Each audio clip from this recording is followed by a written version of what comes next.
Hey folks, welcome back. You're watching Flannel Farms. My name is Brian. I'm glad you're here. This season we planted Mammoth Mangle Beets. And if you remember in our harvest video, we showed you how big these things got. Well, we ran into a bit of a snag. Just a few weeks ago, I had heart surgery. And what ended up happening was a lot of chores that we wanted to get to, we simply didn't. We ran out of time. All these beets have gotten soft, and many, like this one, are starting to rot. Now we've only been doing this homesteading thing a couple years, and I'll tell you, one of the things that has caught us kind of by surprise is how long things take on the back end. It's pretty easy to figure out how long it's going to take you to plant something.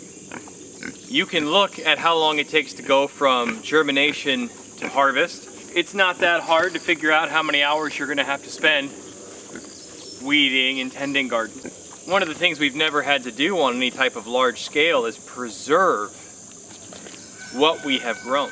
Now whether that was food for us or food for the animals, it's hard to gauge.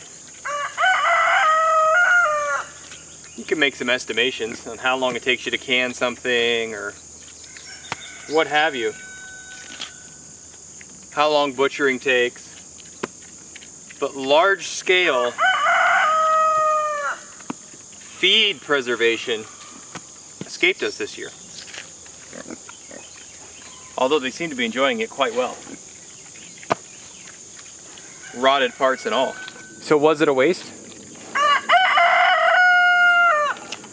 300 pounds of mangle beets probably all get eaten today.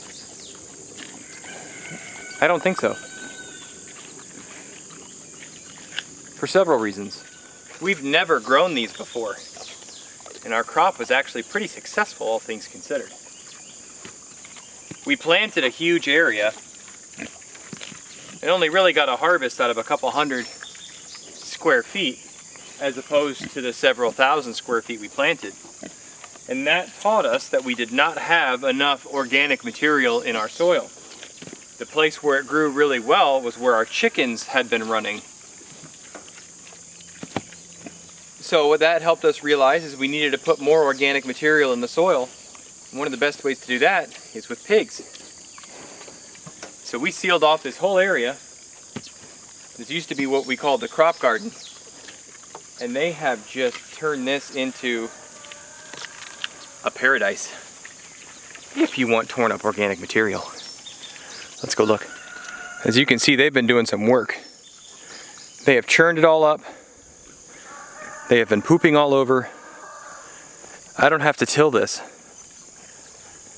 I might disc it with our harrowing disc just to smooth it all out, but look at all the work they've done in here. There's hardly a place where they've yet to touch. There's a little bit down here. But that's okay. This looks amazing. We would not have thought to do this if we hadn't planted that section of mangle beets and seen what a difference we had from where the chickens were. Now, chickens had free range to this whole area, but they ended up kind of hanging out near their house, or their coop, if you will. And that's why we had such a substantial difference down at this end of the garden.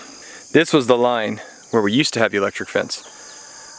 So they still have access to the woods here that they've cleaned up for us nicely. And now they're working on the crop garden. So don't get discouraged. If you're planting, if you have livestock, if you're just starting to get into this thing, there's a lot to learn.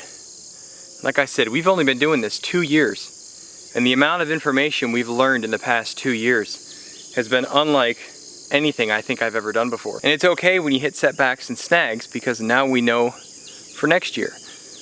Can you plan on having heart surgery? Of course not. We still have full-time jobs. We're homeschooling our children.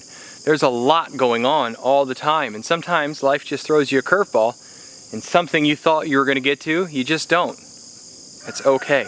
There's always something we can learn, even when things go sideways. So thanks for joining me today. I'm gonna go feed my pigs the rest of those beets, and we'll see if they plow through them all today or not.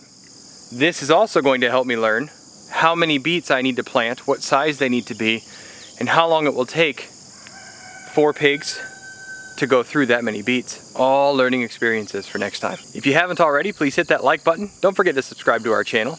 We are constantly learning, and we're constantly sharing with you the things that we learned, and maybe some of the mistakes we make, you won't have to. Keep growing as you grow. We'll see you next time here at Flannel Farms.